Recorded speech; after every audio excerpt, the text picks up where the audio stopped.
Get out.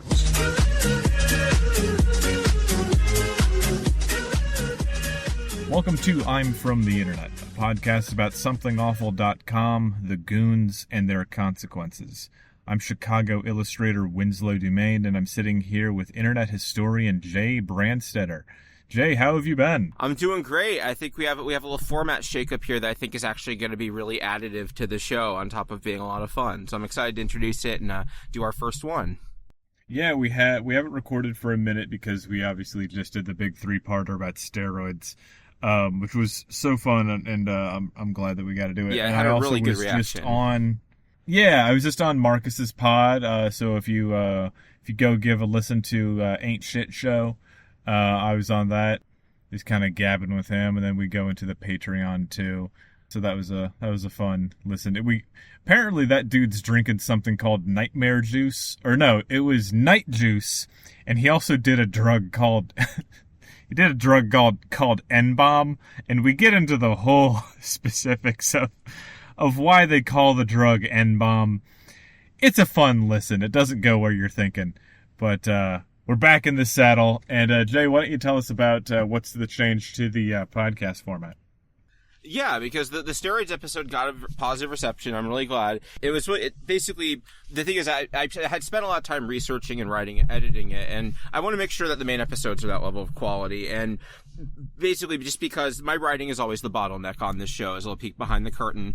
And this is a nice way of making sure that I don't have to feel like I rush through a saga. I give it the time and attention it deserves, but you guys still get like a weekly episode to listen to. And also, this is a fun way, I think, of, in the past, we've had minisodes about a year ago where they were solo. It was just me like reading a single post and then commenting on it. And the idea I had was for minisodes going forward was, what if instead it was about like a concept or an individual or something that wouldn't be like meaty enough to be a saga, but would be additive to know about in terms of understanding like that it forms like the patina that all these sagas occur phenomenon against. And exactly. And also, it's a neat way of sort of touching on ways that the forums have sort of reached outside of themselves, because since a lot of these are focused on the Something Awful forums themselves, sometimes you don't always get to focus on the ways that it impacts the rest of the internet. So I thought this is also a sort of neat way of doing that.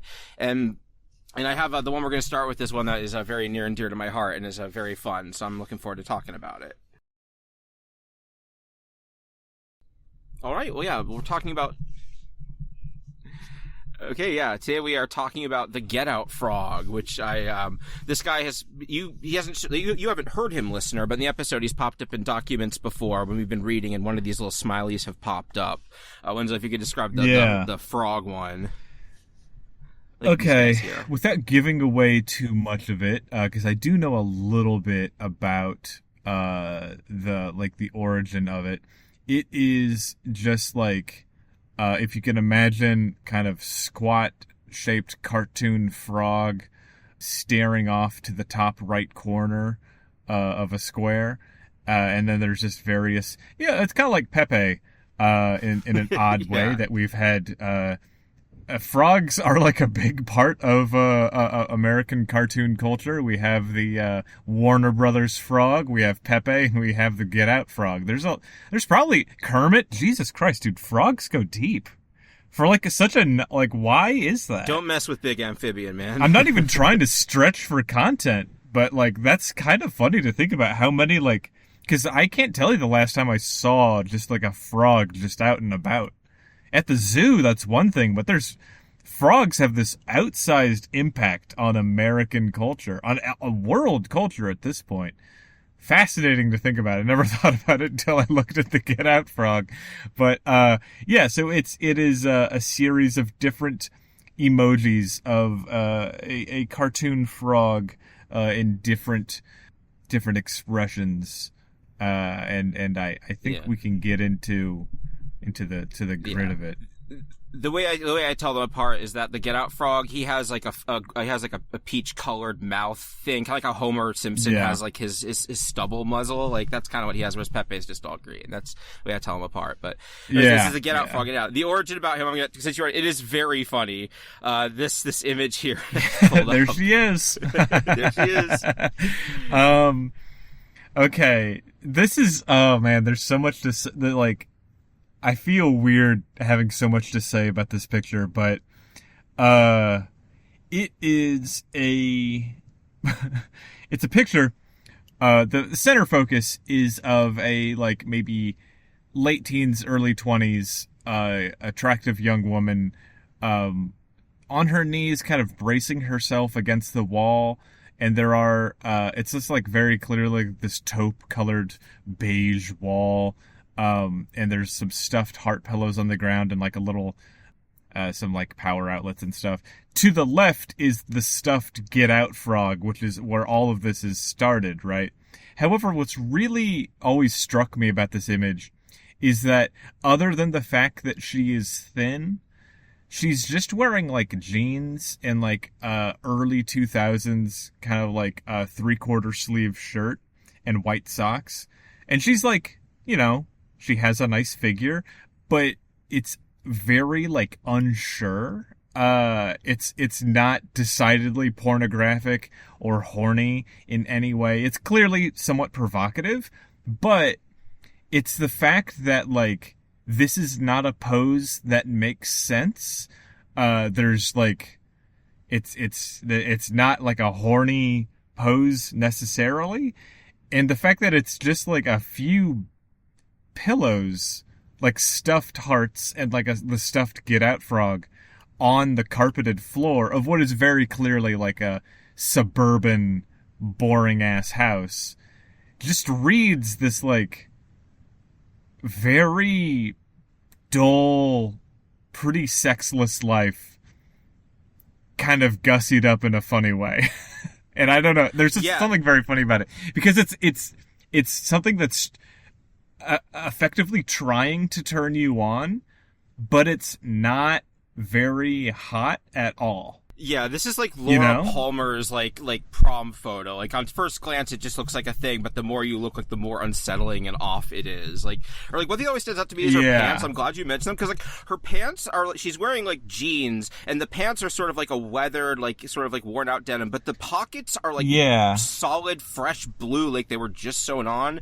It's very odd. Especially everything feels just like it's like a tableau. Like everything was kind of pieced together with just whatever they had laying around. Like I feel like those aren't even her pants. They just had some that fit, and they were like, it's also like it's extremely girl next door, and the fact that like the pants, it's all just one consistent kind of acidy blue, and then the dark pockets on the back is just kind of a funny choice. But they also almost look like sweatpants, so they're not like none of this is terribly attractive, and it's nothing against the woman herself. She's fine, but it's like the tableau of it all and the wardrobe of it is just kind of like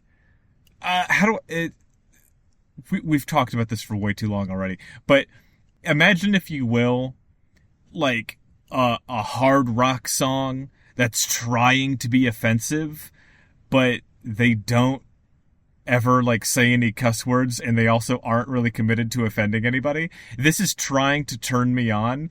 It's like listening to Kiss. Yeah, it's like listening to Kiss, where you're just like, all right, if I had a strong belief that men shouldn't like stick their tongues out, I would be like, this is abomination, you know? But at the end of the day, Kiss is just like, I'm gonna rock you all night, baby. And like, that's as heavy as they've ever gone. So, yeah, long story short, ignoring the fact that there's like a proto OnlyFans kind of thing going on here, on the ground is a armless frog. It's like those pillows that you have where the arms stick out so you can like, it feels like you're laying on somebody's chest kind of thing. Yeah, like those recliner pillows where they have little arms on the side. Yeah, except the frog has this vacant stare and the oddly long, thick legs and articulated, long, suckable frog toes. Oh yeah, we got amphibian tootsies here. Oh yeah, we got strong tootsies. Oh yeah, toes made for climbing up walls. Yeah, oh God, yeah. So that's where it started. I know this image, but that's kind of all I know about this story. You're right. That's an adult performer named Next Door Nikki. This is from 2005, and I've heard the name. The cherry on top of this beautiful mid-2000s tableau is that there's a phone jack on the wall. Like that's dates it so perfectly. This is when we still had phone jacks. Yeah, but she put out a Not Safe for Work photo shoot in 2005, and it inexplicably had that really goofy-looking frog plushie as one of the props in it. And one of the things about 2000 Something Awful that makes it really different from latter-day Something Awful is that it was super porn-friendly. There was an entire subforum dedicated to porn titled Don't Post Porn Here, or DPPH for short. And while it did get shut down in the mid-2000s, poster favorites would have dedicated porn threads through the early 2010s, where you would, like, one of the things about them that they were known for is you could go in there and vaguely describe a single scene in a porn clip that you saw a decade ago, and in 5 minutes someone would know not just the video but the exact timestamp of that scene and post it for you. So people were having nostalgia blast about stuff they watched in college in the 80s. It was a really fascinating phenomenon. That is one thing that's kind of interesting, that I'm not saying that there's no porn left on the internet, but the internet has been very effectively scrubbed of a lot of the sources where people could talk about porn. What we get a lot now, because Tumblr banned all the porn, kind of, I guess they might have brought it back a little bit, right? But there's not as I remember, that was a thing on Manson, and I remember some of the stuff on Something Awful, which I thought was so weird at the time that I would have never in a million years thought that you would just get together with your buddies and talk about porno. The porno was just a thing that for me is I would watch porn and then I would be done with it, and I would never think about it. I get that. So that's kind of, it's funny to me that Something Awful used to be more explicit. Yeah, I never really thought about that because I don't really watch porn, but yeah, it has gone from discussion places to comment sections and memes. People, you don't gotta hand it to porn. You don't gotta hand it to the Jared Fogels of the world, obviously, the porn geeks. But I have a lot of kindred spirit. I feel with that. Cause okay, I wouldn't call being a pedophile being a porn geek. Being a pedophile is not like getting a rookie card. Because his lore was that he was known as the porn guy at his college, and he people would go to him and he'd do VHS copies for them and stuff of porn. That was his thing. I got into the Fogel deep lore there. Okay, yeah, I didn't know that at all. Yeah. Yeah, that's what I was thinking, specifically that's porn funny. Geeks, people who have that, but Dave Attell, I used to be a big fan of Insomniac when I was a teenager. Apparently, when he got into podcasting, that was his thing. Is he's he has a lot of the way that I know a lot about Something Awful, he knows a lot about old porn, and that's what his thing was about. Which that's not maybe it's because I'm an asexual, so that's just a world I can never really be a part of. But there's just a weird fascination with that to me. Yeah, I think that I'm sure there's some conspiratorial mindset that could find a thread for this. But the internet used to be about people talking to each other. It used to be about conversations on message forums and threaded things where you could scroll through and see the whole conversation. And now it's not that. The big three apps are each in their own special way really, really fucking bad at having conversations with groups of people, right? I'll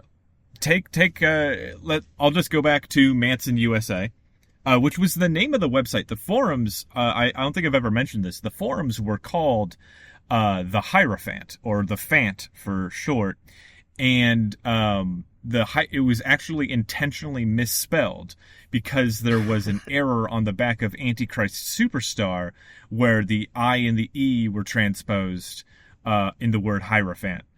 And so as an homage to that, they carried it over to the name of the boards. Anyways. No, that's very fun. Yeah. I was talking about that with I was just talking about that with Alex the other day about the imperfections being points of nucleation for interesting discussions in art, right? And if you were in a big conversation with someone, and you see this on Reddit. Reddit is a place where you can actually still have a little bit of a conversation, where somebody says, well, point A, point B, point C, point D. They go through all these things, and you can actually subquote them within the text of your own thing, saying like, you said this here, however, this says this, and then you said this here, and then this says this. So you can tie all those things together. But let's look at Facebook, right?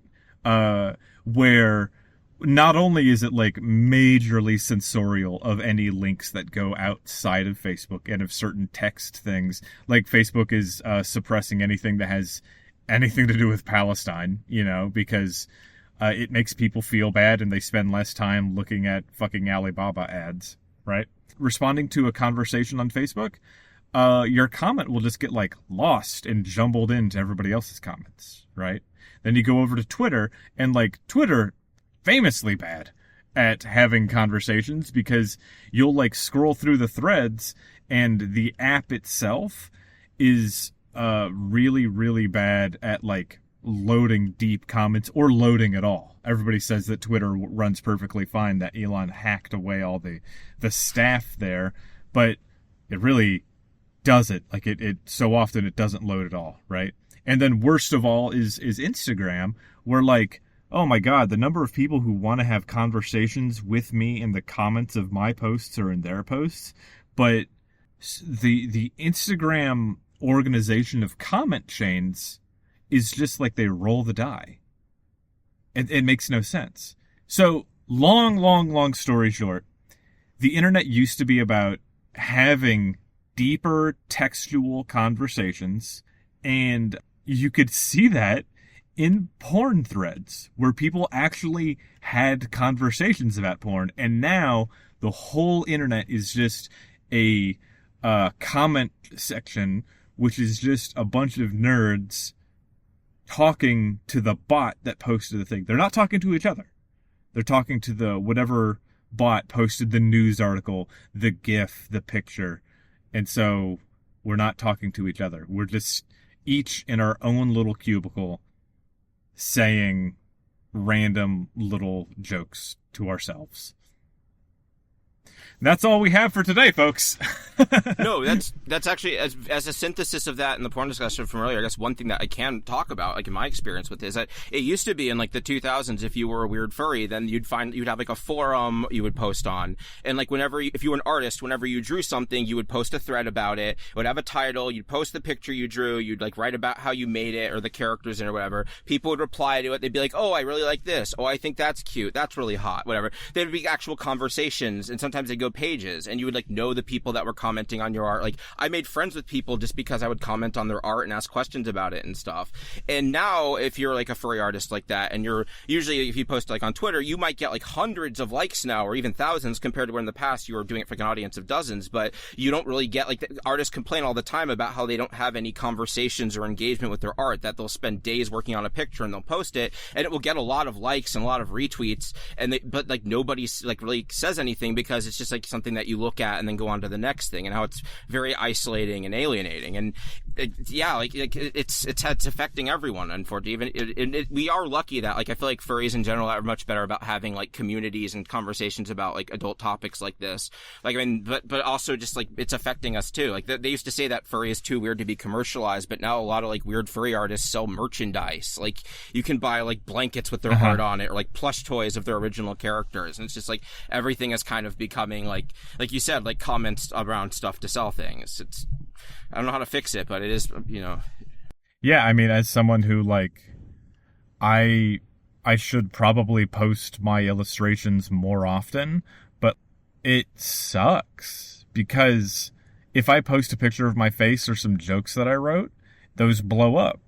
But when I post my drawings, if I show them to people, individuals, they love them. They pore over them. But then when I post them on an app, nobody fucking says anything at all. That's like, boy, I wish I could get 1,000 likes, but yeah, it's just like, I would love to see the universe where the algorithm is 1% of the power that it has. And like my feed is just my friends, and their feed is me and their friends. And then they see me just as often as they see a picture of somebody's face and a picture of a dog. And like, how many of my 12,000 followers would like to see my art? I'll never know, because only maybe 100 of them are shown the actual picture, according to the metrics, right? So, I mean, that's the thing that every artist on the planet's complaining about, but you know how it is. To tie into that, like with furries, like Fur Affinity is still the big furry art site everyone uses. It's almost 20 years old, and a big part of that is because it's a 2000s ass website. There's no algorithms, there's no app integrations or whatever. It's just like, and you have a page, you post your art, you post journals, people follow you, they get updates about your art and journals. You can see what the most recent stuff is. You can sort it by keywords or categories, or you can sort it by popularity. That's it. And because of that, like a lot, especially stuff like writing or music that is pretty notoriously difficult to get engagement with. People post on Fur Affinity because they might only get a couple, air quotes on only, get a couple dozen views, but those are people that will actually comment on it and like interact with them, or maybe even message them and talk about stuff. And that's just like, it's how like you kind of lose touch of like, numbers aren't everything. Like having a big audience of people who don't actually care or engage with you isn't as fulfilling as having a smaller one that is. And I think Fur Affinity is an example, because it just keeps trucking, even though every couple of years someone tries to make a new furry art site with like Twitch integration or features that it doesn't have. Yeah, I'm seeing this new thing happen where there's a new app called Kara that's coming up that's like, oh, this is Instagram just for artists. And it's like, who cares? Who fucking cares? Because if I'm trying to sell my art, guess what? I'm not going to be selling my art to other artists. I'm going to be selling it to a major designer or a company, or maybe there's an artist that wants to collab with me, and the only reason that they would want to is because they would see that my shit I've proven myself to have a greater effect on like the mass population. It's like having a website where directors can share their movies with just only other directors, and it's like, that's not your demographic, Like, it's so funny. Like, I watched a YouTube essay on, like, the rise and fall of DeviantArt, and it's just so funny how DeviantArt was a website made by artless fucking ghouls, and they happened to create an interesting website, and then every possible decision they could have made, they were just like, hey guys, what's the worst, stupidest thing that we could do? And then they pulled the trigger and did that, Like, they just automatically included all of the art on the entire website into their AI feeder, and then you had to go through all these hoops to say, for each individual piece, you'd have to say, actually, I don't want this one included in your AI meat grinder.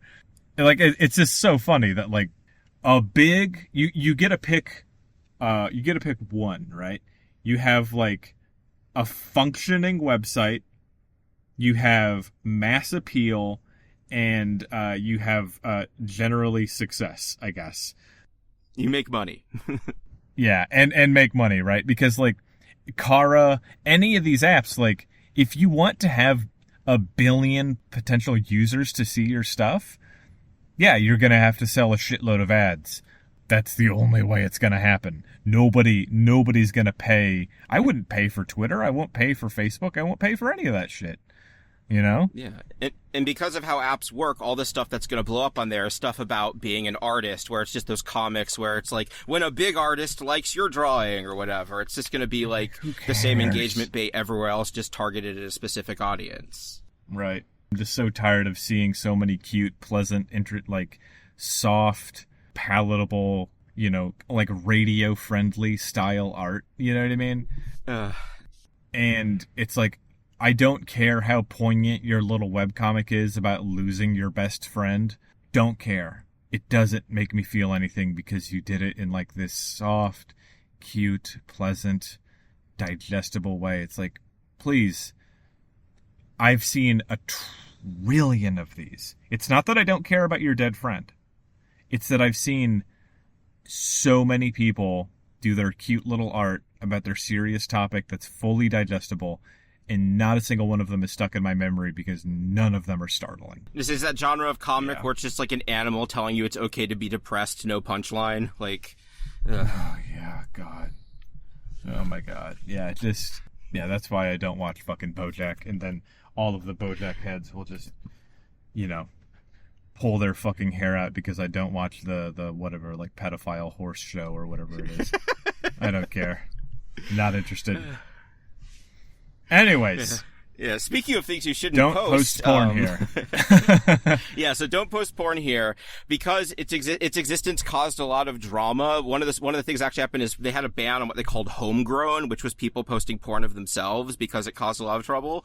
But eventually they just got rid of don't post porn Fair here enough. entirely, along with this file sharing forum, because it was a legal liability at that point, And also because like content producers were coming after them, being like, "Hey, you guys are pirating our stuff. Stop it." So they completely scrubbed it. Like, you cannot find any of the old "Don't Post Porn Here" threads anywhere. If you go onto Encyclopedia, all you get is just a thing that says DPPH, stands for "Don't Post Porn Here." That's all there is, like, on the official thing. It's been completely removed. But they must have gotten some pretty wild legal threats. yeah, but from what I understand, the porn goons were super into this weird frog, and from there it spread to the rest of the forums. Like, they started buying smileys of him, because remember, on Something Awful, you can pay $30 to add a smiley to the forum software, and then if you type in between colons a certain word, it will pull up. So, they started, when they bought the smiley of him, because he has that sort of terse stare, people interpret it as him telling people to get out, so he became known as the Get Out Frog, and his smiley is Frog Out, because he's a frog telling you to get out. And I got Frog Out pulled here. It's just a little animated thing of that frog just going, "Get out." Get out. That makes me think I had an old roommate who had this awesome joke where he's just like, my house is haunted with this really gossipy ghost. I was like, do you hear that Brian got with Karen last night at the party? And the ghost was like, "Get out." That's very good. That's so funny. Yeah, he's a good dude. Derek Molds was the name. But yeah, I also, now that I'm thinking about it, I'm wondering, like, what is I'm gonna look this up right now. Do GIFs have a limit? There's no restrictions on the length of a GIF. Yeah, you just choose the delay between frames. frames. Oh man. Oh buddy, I would, if anybody used Something Awful anymore, I would for sure take the Lord of the Rings and compress it down to 4x6 pixels and just make that whole thing into a GIF, : LOTR, right? Oh, that'd be fun.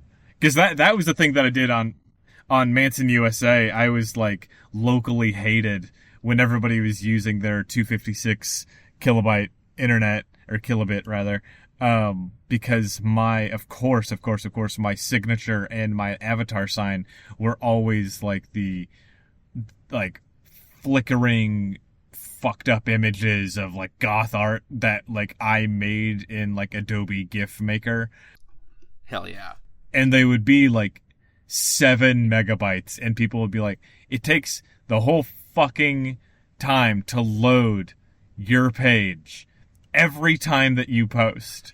And I'm like, "Yeah, dude, because my shit rocks." Yeah, I used to browse with signatures off explicitly because all the GIFs would make my shitty computer just chug. Yeah, I don't know what the code base for Manson USA was. I don't know if they had that ability. I do remember that part of the crack ping, so to speak, of the downfall of the website was in 2005 or 6, after Manson puts out The Golden Age of Grotesque in 2003, and it's really, really divisive album because it's very radio friendly, but I don't know. There's parts of it, it was there were parts of it I think were really good. A lot of people didn't really like it, but whatever. But after that, he released Eat Me, Drink Me, and he got divorced, and I think some people were starting to go, "Oh man, this guy's a total fucking mess. What's going on in his life?" And that coincided with a system where on Manson USA, you could tag threads with topics. Anybody could tag anybody's thread with a topic. And So like you could just go into somebody's thread and just like tag it as this like stop being gay, or like gay guys are in this thread or whatever, or like some stupid like just harassing shit. And then every topic about Manson would just be like drunk celebrity fuck, or just like getting really hostile. And Manson was a member of the site under like multiple pseudonyms, and apparently he got super pissed about that and like started heat with the administrators, and eventually I'll need to search through some of the conversations because I talked to the admin off and on for a while. But he like Manson like just gave him shit for it until he's like, you know what, fuck you, and they pulled the plug on the entire website. Wow, So, that so tracks that Marilyn Manson would be like Scott Adamsing around, just being like, "Oh, this Marilyn Manson guy's pretty cool." You know, like... Yeah, wow. I mean, he was. I knew some of his accounts, and he would never post like, you know, comments like that. I think that he just. Oh, he was like more avoiding the fame, like. Yeah, I think there was just a lot of like, he would hide a lot of his art within like ciphers and really cryptic things. Like, one of the great robberies of our time was he had this really interesting album getting cooked up that was going to follow Golden Age of Grotesque. It was called the Celebritarian Corporation, as opposed to like Humanitarian, right? It's like because he has a whole thing about how Jesus was the first celebrity and all sorts of other weird stuff, right? And he had this whole album recorded, and I think he scrapped the entire thing after his divorce so he could focus on like piecing together this pretty fucking dog shit album about Lewis Carroll and Alice in Wonderland and fucking Evan Rachel Wood and all that. But his website... Why is it always Alice in Wonderland? Yeah, well, he has there's a few different things. Because Lewis Carroll had like a lot of interesting things going on, but there's other through lines that we'll have to get into at another time. But yeah, at the time his website was had like really elaborate like cryptograms in it, in ciphers, and like you would have to like input text and keys on your computer while on the website to like unlock certain aspects of it, and it would like reveal certain things. Like, we never cracked the code by the time the site was taken down on the actual official Marilyn Manson website. Dang, lost media. Yeah. And it was funny because like he started like pre-selling some shirts for it, and a couple people got these early versions of shirts for this album that would never come out, and like a lot of people, their shit just got canceled. And so like I think like a small handful of people have those shirts, and I wonder whatever happened to them all. But you know that thing about how they shipped like the shirts for the Super Bowl team that loses to Africa or whatever? I'm imagining like a village where it's a bunch of people in Marilyn Manson shirts for the album that never came out. Yeah, I wonder what happened. the Hierophant village. Yeah, just a whole bunch of fucking goths in Zimbabwe. Oh, hell yeah. Anyways, Get Out Frog. Yeah, so the Get Out Frog, he really blew up in February of 2010 when there was this big Photoshop Friday in GBS. It spawned tons of reaction images and GIFs that were in turn used on places like 4chan and YouTube. I personally have a very clear sense memory of, it was Super Bowl 2010, and my roommates, I was in college, my roommates were all like watching the big game in the living room being super rowdy, and I was just in my room just dying laughing, looking at all these funny frog Photoshops while eating hot wings and just being like, hell yeah, life is good. And I pulled up a couple of the highlights here, because this was a big part of why this meme sprout says something awful, is because they actually made all this stuff, all these reaction images, and this was kind of when reaction images were really big, the GIFs. So I've got a couple good ones here. Yeah, this is what movie is this again? This is from Wanted. Yeah, the Angelina Jolie joint, Wanted, where the guy gets hit in the face with a keyboard. Yeah, and the keys that fly out are the keys that spell out FUCKYO, and then like they find some other way to get another U in there. It's his tooth. It's pretty funny. Okay. And then this is actually just a frog hitting somebody in the head and the keys that come out just say "Get Out." Yeah, but yeah, it's pretty impressive how they edited the keys to spell out something different. Oh yeah, okay. This must have. Yeah, this was like late 2000s when YouTube was blowing up, but people there was like making GIFs was still kind of like a field. It wasn't like people just making stuff in video and then exporting it as a GIF. So it had like a very different feel to it. Yeah, I all of my GIFs I made I made frame by frame. Maybe I would like download somebody else's GIF and like use that and like clip it into something, but like all of my signatures and stuff I made frame by frame by frame. I bet I could find some of them. They're deep in my drives. Yeah, it used to be really hard to make GIFs. Like when GIF Cam came out, it was like I was like how it must have felt to be an accountant and have Microsoft Excel come out. I was just like, oh my god, this is gonna save me so much time. Thank you. Yeah, God, I think about like, because we were always pretty broke, and like broke to the point where like I couldn't even figure out how to pirate Photoshop, and so for the first 5 years of my photography career and of all of my mom's photo editing, because she did an eBay store, it was done with Jask Paint Shop Pro 6. Wow. Which is just this like, it's like take one drop of Photoshop and then mix it in with kid pics. Like, it's just not a professional grade program. Yeah, that's funny.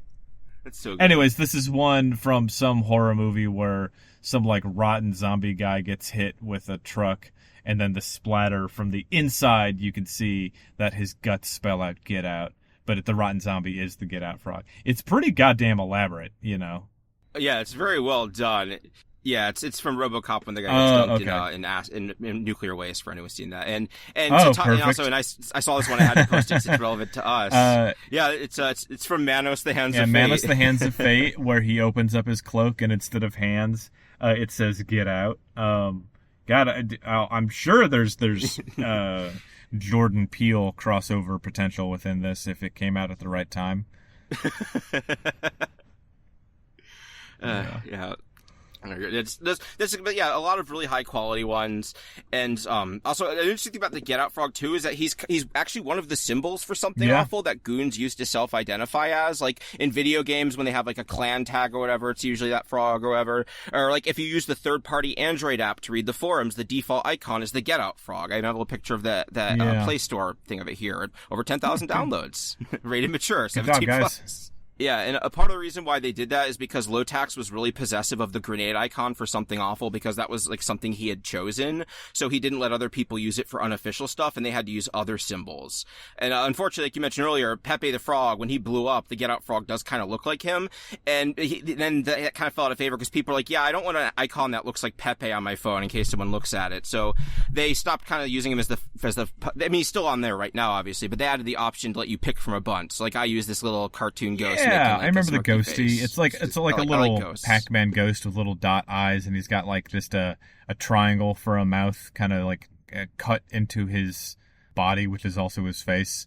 To quote SpongeBob, "You're sitting on my body, which is also my face." Yeah, because that's the ghosty guys that he pulls out a gun and he has a whole GIF where it's like a very dramatic gunshot suicide. Which, to make a tangent, back when I was working at Marriott, oh boy, you know what? This might just... You want to take a break and talk about my weekend? Because I just stayed... Hell yeah, dude, let's do it. Oh boy, I swear to God we'll get back to this. I just have to talk about this. It's been a while. We haven't talked in a month. You're listening to this because we're having fun. But no, I did a show in Cleveland, and... Hoo boy, I don't see why we tested nuclear weapons in New Mexico when we have a perfectly good Cleveland, because it was so bad all the way through. There was a lingering chemical smell the entire time I was in the confines of Ohio, right?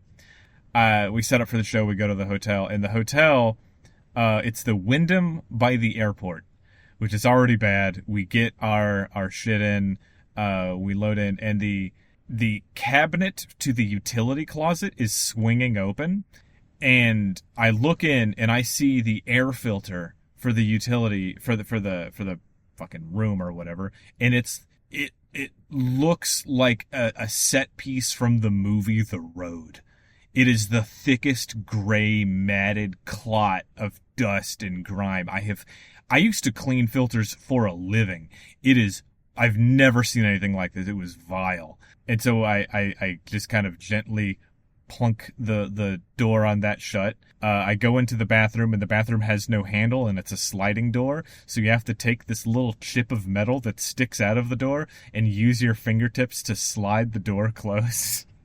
It was terrible all the way through. There was no hot water. There was no Wi-Fi. There was no cell signal. It was just terrible all the way. Next day we go and get breakfast because the hotel was like, well, we do offer breakfast at our in-hotel restaurant for an additional fee.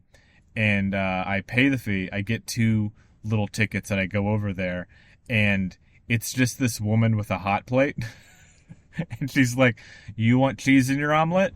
And I look in these other, the big silver dome dishes, and there's just, the burnt scraps of food left. And, the fruit is all bruised. And I just went to the front desk, and I was just like, no. I wouldn't serve that dinner to the man who killed my son. I'm not, you're gonna take this money off of my fucking bill. I'm not doing this. And then, that's the hotel. Hotel sucks. And as we're walking out, this other woman who has a room there, she's like, the breakfast wasn't good, huh? And I'm like, yeah, it's a fucking nightmare. She goes, yeah, I've been trying to get a room that has hot water. They've moved me 4 times. It's such a fucking nightmare, right? So I go to the staying event at the Franz Kafka Memorial Hotel or something? Oh god, Jesus. yeah. That's my one of my favorite Onion jokes or Onion videos is the Franz Kafka Memorial Airport, which is just like this, narbacular bureaucratic Our passengers nightmare. deserve their treatment. Yes, exactly. Follow the proper protocols. So good. Anyways, so I go to the event, and I am gonna keep it professional. It was not a good event. It happened to coincide with another enormous event that they could have seen happening a year in advance. And boy, it was not good. The stink of the room was really bad. It was like a body odor that you could taste. And there was somebody there who was talking my ear off for maybe 8 hours of the day, about her experience with psilocybin, and asking me kind of insulting questions about do you understand how when you take psilocybin, it opens your mind to the vibrations of the universe? Do you understand how that works? Do you understand how reincarnation works? Do you understand how do you see? Which I just look, I was an edgy atheist in 2010. I have grown a lot, and I did not go right wing like a lot of those dudes did. Keep in mind, the Amazing Atheist was a friend of mine. TJ, I know that guy. The banana in the ass atheist guy, yeah, he was a huge user. We called him Taroja back on Manson USA. We gotta do an episode about that sometime. I want to hear all your stories about that. He was so fucking mean to me as I was fucking 14, and he's like, your photography is fucking gay-tarded. And just so vile. But then something happened. I think I hit 16 or 17, and maybe I started using different filters on my art or whatever. And he actually started being kind of nice to me. And we had conversations after that, but I think the first few, granted, I was probably a brat on the internet for a while, but yeah, that's another topic. And then eventually he stuck a banana in his ass and said some pretty horrible things about rape victims. But that's TJ. Where was I? Yeah, so this person is asking me these very insulting questions, and I just said, well, I don't believe in reincarnation. It's not an understanding thing. It's a belief system, and I don't believe it because it's mathematically impossible. And she said, what do you mean? And I said, well, once there were a few people, and now there are 8 billion. And if all 8 billion of us have souls, and we've all been reincarnated as somebody else, how does any of that work? And she pauses for 20 seconds, and just kind of stares off. And then she goes, I don't agree. And then walks away, and then comes back with a can of chili that she took out of her purse, opens it up, and puts the chili-laden lid on her own table, and just starts eating the chili with a knife. And so now it's just sweat and fucking formaldehyde. Because bear in mind, there's like rotting animals at this show, like the and skins and shit, and then just like chili stink. I made 1/5 of the money I normally make at these events, dude. It was a goddamn nightmare. No, getting your updates throughout the day was just like, oh, I'm like, I could not do the job that you did. Like a couple weeks ago, Fred went to Libra Planet, and I drove him there with his friends, and like, you know, did all my assisted stuff, and it took me like a week to recover from just that. And it wasn't even that bad. Like my bad hotel experience was we stayed at a historical hotel that was built in like the 1700s, like the type when like 4 people would share a room on cots, and Fred didn't know it when he booked it, and he's in a wheelchair, so we get to the room, and the room is literally it's set up like almost like a cruise ship. We have 4 bunk cots, like 2 above each other on the wall, and then the actual floor is just big enough for his wheelchair to fit in. So like having to like navigate this big powered wheelchair in that tiny little corridor was very fun. But like we managed to do it. But yeah, just geez Louise, man, I'm so sorry. I feel like Fred, you could just put him in like the drawer of like a dresser, like Jake the dog from Adventure Time. Not even joking. Is that mean? I hope it's not mean. I like that is not only is that not mean. That is literally something he would do when he was a kid. When he wanted to get away from his foster kid parents, he would just climb into a drawer and just stay there for however long it took for them to find him. And he just wanted to get away from people because the foster homes, it was like rural New York, so it was like these big homes, like a bunch of kids running wild, and he's just like this little autistic disabled kid who's just like, I just want to like go like read about Esperanto in peace. Like, so, yeah, I mean, just such a fucking smart dude. Oh my god, he's great.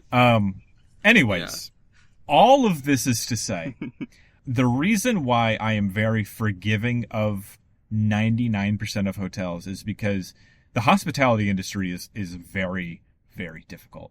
It's like cutthroat margins. People treat you like dog shit. Like through this whole thing, I was not mean to anyone.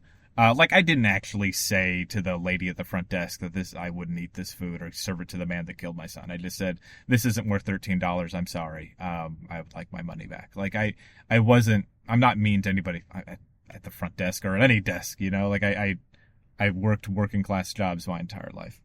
However, the reason I'm saying all of this is because when I worked for Marriott, I was on the special phone desk where, like, if you had an ADA request or you were spending points or you were doing a Ritz-Carlton call, you would go through me because I had special training on all of those, and I would move the things around to make sure that you would.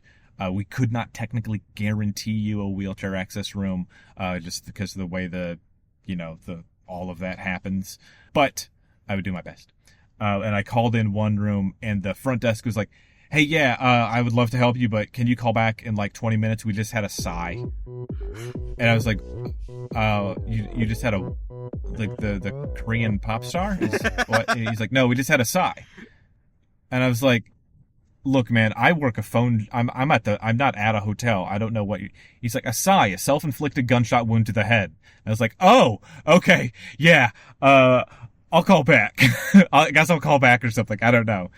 All of that to say is because the little ghosty that you're showing me right now came from a GIF where he shoots himself in the head, and that's what I think about every time I see that. Well, that's a fantastic. Good times, man. Glad to have this podcast. Oh, yeah, no, thank you. Yeah, no, that is the one upside of you of you having this horrible conventions experience. It's such a value add, man. Like, to the show.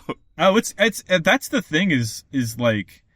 I think I mentioned this maybe in the last episode, like one of my great features of my own life is the fact that like it would take a truly horrendously devastating experience that was like profoundly dark and traumatic for me to not find something a little funny about it. Like, I got into that wicked fucking accident and I was soaked in blood and broken teeth and broken wrist, and I was already writing jokes about it. You know, because I go to the ER and they're playing Baby Got Back in the ER, which is such a fucking wild thing to hear. Loud in the ER. I'm getting, like, injections and shit, and they're, like, carving at my fucking wrist, and it's just like, Baby Got, you know, I like big butts! You know? Then afterwards you ask about, like, there was no music in there. What are you talking about? Oh yeah, that's just what happens when I lose a lot of blood. That's just what heaven sounds like. You had a near-death experience. Anyways, let's keep going with this Get Out Frog. We said that this would be a minisode, but for the record, Oddities and Curiosities is a world-class show. I love that show. Everything that I just said, I was not talking about Oddities and Curiosities. They fucking rule. So don't get me fired. I love Oddities. I love Michelle. Everything, all that stuff is great. Yeah, you tried something new, and it sucks when that doesn't work out. So, and it wasn't the fault of the show. It was individuals. Like the other show is fine. I've done very well at the other show too. So no hate there. It was the Wyndham Corporation can fucking suck my entire ass though. Yeah, fuck hotel companies. They're awful. Yeah, and I guess but like you said, so I guess to resume here, the sort of final evolution of the Get Out Frog came about in August of 2012, where there was this thread for drawing comics about different Something Awful sagas, and a poster named Majulum started drawing the Get Out Frog as this frustrated, like, counselor who was dealing with various goons and their personal issues. Like, I have, like, the first comic they did, it was based on a thread about a guy who claimed to have a Japanese girlfriend who could see ghosts. So I have this little comic here. One eternity later. I don't know why we're even explaining these things to you, but yeah. So it's a Something Awful inside joke that was drawn fairly well. Yeah, and it's just that little anthropomorphic version of him is like this like squat little doctor who's like giving people advice. It was like there were multiple comics of those that they did after a while, and they even tried to make a fighting game with him as a character in it, and like every type of goon project, like that nobody really thought it out, and it kind of fizzled out. Maybe I'll talk about another time, but to resume, so the kicker with the Get Out Frog is that nobody's ever been able to just find the actual plush toy for sale online anywhere. Like, nobody could just find like an online store that sells that frog. Like, the best anyone can tell is that it was just this generic plush toy that a factory in China churned out for a while, and then a bunch of like discount stores got it from importers.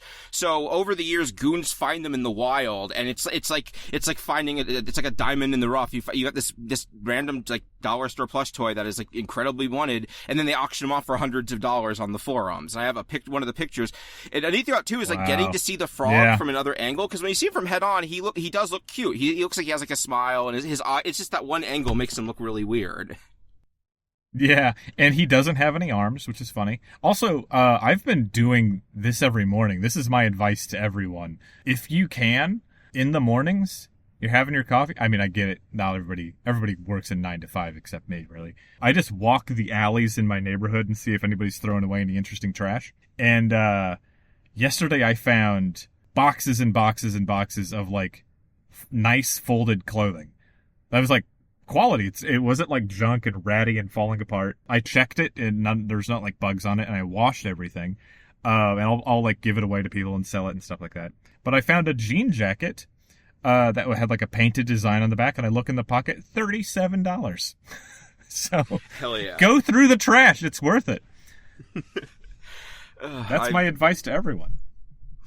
Same, especially as someone who likes to like tinker with stuff. Once I had a time where I saw a big projection screen TV on the side of the road, and I wanted to get the Fresnel lens out of it, but it was too big to fit my car, so I took my screwdriver and was taking it apart. And while I was doing that, a cop car rolled up, and he was like, "What are you doing?" And I was just like, "Oh, I'm trying to get the Fresnel lens out of this." And he was just like a beat. He's like, "All right," and just keeps driving. Like, I just leaned into I'm just doing something really nerdy and dumb here, and then he was like, "Sure." So, the lenses inside rear screen projection TVs are called Fresnel lenses, and they focus light to a point, so you can like put them on a frame and basically make like a death ray that will melt like metal. It's really cool.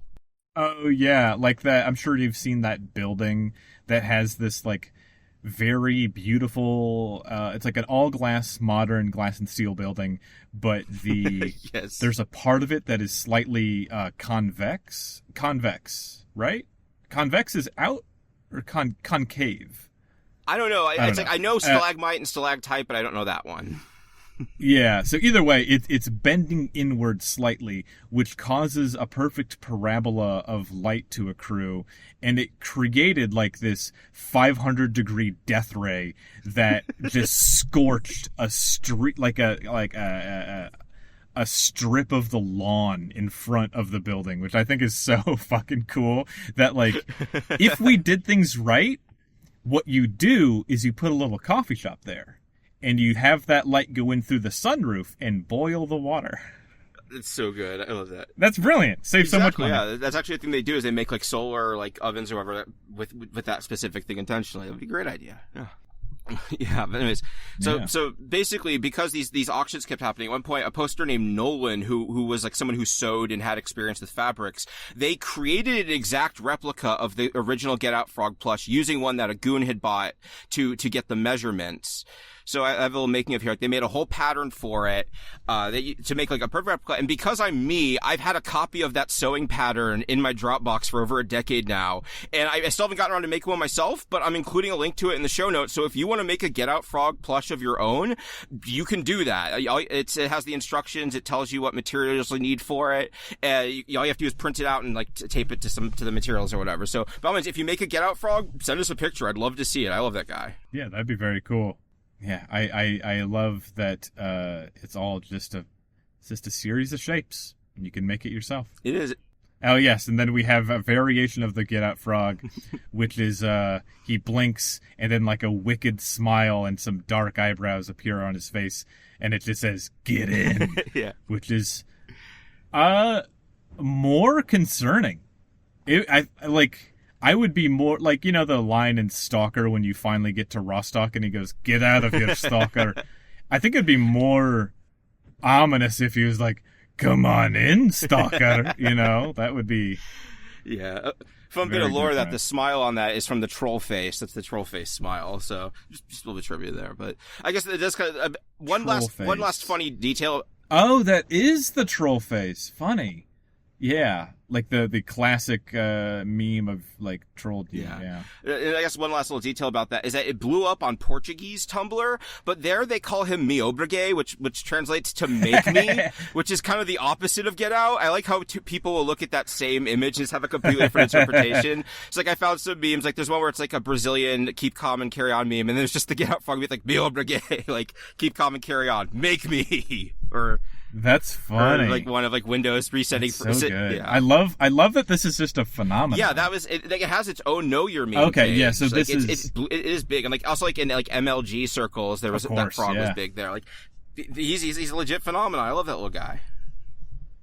Yeah.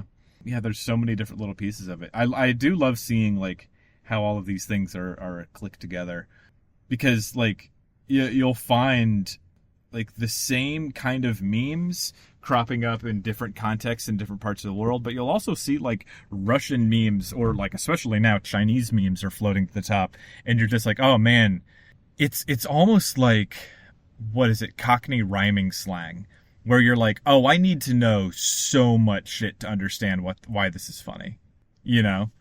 But I do love I love seeing the cipher. Yeah, I always love hearing about how non-English internet memes are. Like, shout out to listener Warlocracy. They're a YouTuber that covers Russian like games, a lot of like role-playing games, but they're cool and they have good politics, like very critical about it. And a lot of it is just them explaining like, all the weird Russian internet culture and memes and all the weird figures that come up in that circle, and it's fascinating. It's like I always thought that'd be an interesting idea. Would be like people from like non-English internet explaining like their type of stuff, because I love hearing, and also like their versions of memes, like the Shelbyville versions of our memes. It's really interesting.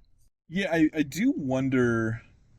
I don't know. This is a bigger question to get into, but I do kind of wonder about like to what degree are like marginalized people making interesting memes in other parts of the world too, because like, I mean, everybody knows that Black Twitter is like so funny and so important to like the overall dialogue of Twitter. Like, you know, you wouldn't have any like so much of popular culture and popular what is considered cool or funny is being either directly from Black culture or it's being like cribbed and then, you know, like the Elvis Presley kind of bullshit of the world, right? And I wonder to what degree is that happening over there, because like every time I find a really funny, unique, bizarre online personality or like some sort of other strange thing in the world, like you know, the rotating sandwiches girl or something, it's always like a queer person or a trans person that's making some weird shit, and I wonder if that's if that's just a phenomenon across the world or if it's just a Western internet thing. Yeah, and I always wondered too how language affects that. Because I know like language affects like your sort of like perception, like the way that you view the world around you. It's like the way that language affects memes is something like someone much smarter or more knowledgeable on this would have to do it. But I would totally read that about that. Like I wonder about like the memes, like the aliens from like linguistically. That's one of the reasons I'm really envious of Fred, because since he knows all these languages, he gets to like see all these different websites and like know all the different culture and everything. And like, super cool.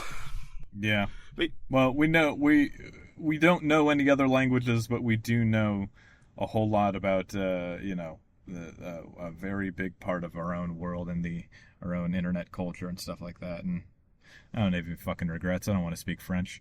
I know a little French. I took French. Anyways, I took French in middle school because I've always been a contrarian. They said you could take Spanish or French. I'm taking French. Yeah, well, I took German, and you can imagine how that went. That seems like it's kind of it for us here. Thank you all so much for listening. If you have any ideas for episodes, or if you want to just say hi to us, we're at iftipod@gmail.com. We're on Twitter at iftipod. Give us a follow. Also, please like and review us. That would be really helpful. The steroids episodes were really well received, and we got a lot of new listeners from that. That was very fun, especially because we're doing like crossover stuff with some other pods. So yeah, please check us out there and like and subscribe and do the whole shebang. Especially with these minisodes, like if there was like a meme or something or like a phenomenon, like a poster or something you'd like to see us do one of these, like send me an email. I'd be happy, even if I don't do it. Just I like learning about the stuff that people like on the forums, and who knows, maybe I'll use it. If you use it, I'll shout you out in there. But just an idea. And also, speaking of guesting on other shows, if like I like guesting on shows, I'm usually available to do it. So if you have a show or you're like part of a community for a show that you think like I would, that'd be cool for, like by all means, like let me know. I'd be happy. I'm always happy to do that. I'm just happy to be there. Yeah, I have a couple weeks off, so I'm just fucking around for right now. But yeah, please let me know if you want either of us for a show or both of us, whatever. You can find everything that I'm doing. I just put out a few new pieces on my website. I'm also doing a ton of art for the card game. That's all on winslowdomain.com. I'm on Twitter at winslowdomain, and I'm on Instagram at calculations. Jay, where can they find you? Yeah, I'm a jaybrandstetter pretty much everywhere. I've just been focusing on the show mostly right now, but you can find me on online. Yeah, cool. All right, well, thanks for listening, and we'll catch you next time. All right. See you next time.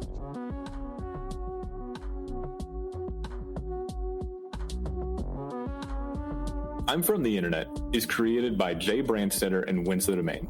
Edited by Steve Brown. Music by Steve Is Broke.